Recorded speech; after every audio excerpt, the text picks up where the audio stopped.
का ये सखी? का सखी?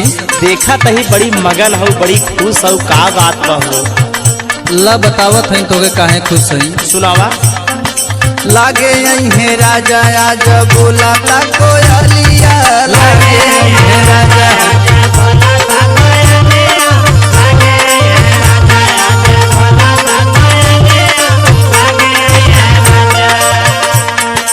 होई के मगन छन के पाँव के पयलिया, लागे है राजा आज बोला ता कोयलिया, लागे है राजा।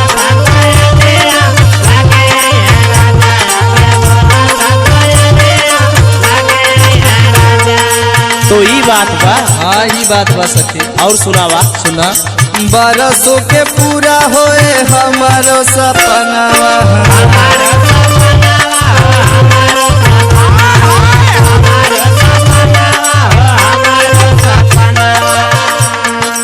आई है बखरिया आज हमारो सजना,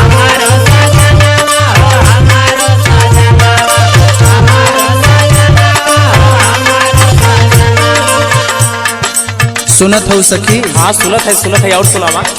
बरसों के पूरा होए हमारो सपनावा, आई है बखरिया आज हमारो सजनावा, अखिया में काजल दिहनी ओठे ओठा लालिया, लागे है राजा आज बोला ता कोयलिया, लागे है राजा आज बोला ता कोयलिया, लागे है राजा आज बोला ता कोयलिया, लागे है राजा।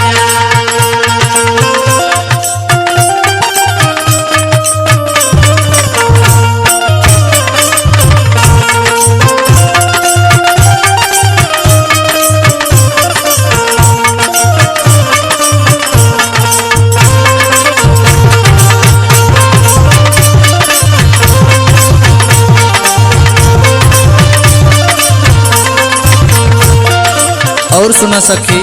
सुनावा तोहरे खुशी ठिकाना ना आई बे। हाँ सुना। रची रची बनाए बाटी सखी हो भोजन,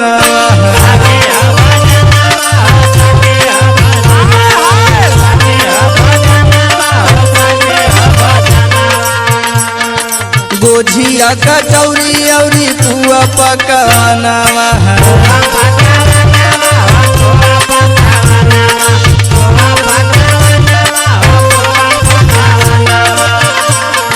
रची रची बनाए बाटी सखी हो भोजनवा, गोझिया कचौरी औरी पुआ पकवानवा, अरे